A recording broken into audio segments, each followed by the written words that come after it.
Menteri Sarkar berdepan ikatan social welfare ubah pol lingdo ulai tu. Baka kai pot toket halor jingkynnoh bamsap yau khaw hapok katanat. Kalau dap ya jing toket pat jing lap na jing toket kapan pau baka jingkynnoh bamsap kam shem ladai Atiar kaba shisha.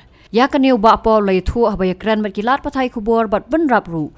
Kam shem ladan kanu jing pen shisha halor jingkynnoh ya kabala bu ru hakmat jong ka accountant general ka Meghalaya. Kumban syukrau bahau benai jeliu jong senam arja arpuai kumba silak berni ukhaw la syakurup hakipulet asam na kawi ka go down jong kiri shimat haboko asam ya ka balaya lam sadu bantong ya ka kenhon toket.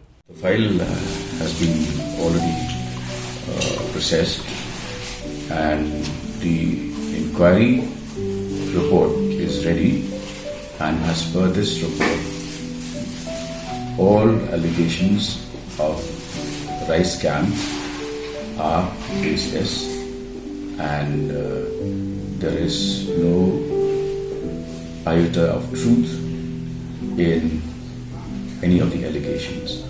That is the view that has also been put up before the AG of the state, and the AG was very clear, was very lucid, was very pointed in his observation that the allegations have no legs to stand upon, and therefore the case cannot be regarded as a scam.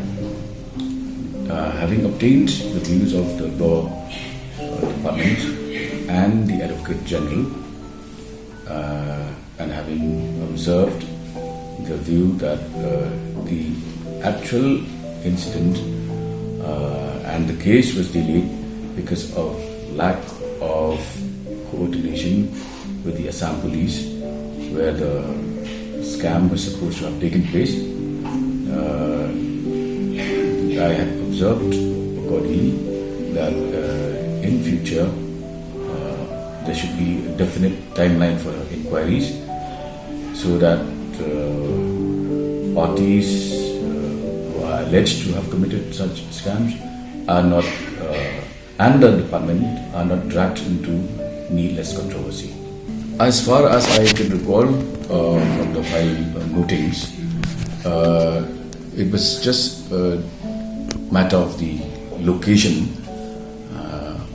which was not properly recorded, and therefore the case was handed over to the Assam police, and on further inquiries and based on the inquiry report, the file then went through the law department and the Advocate General, and they were very clear, as I said, they were very clear that no such scam had taken place.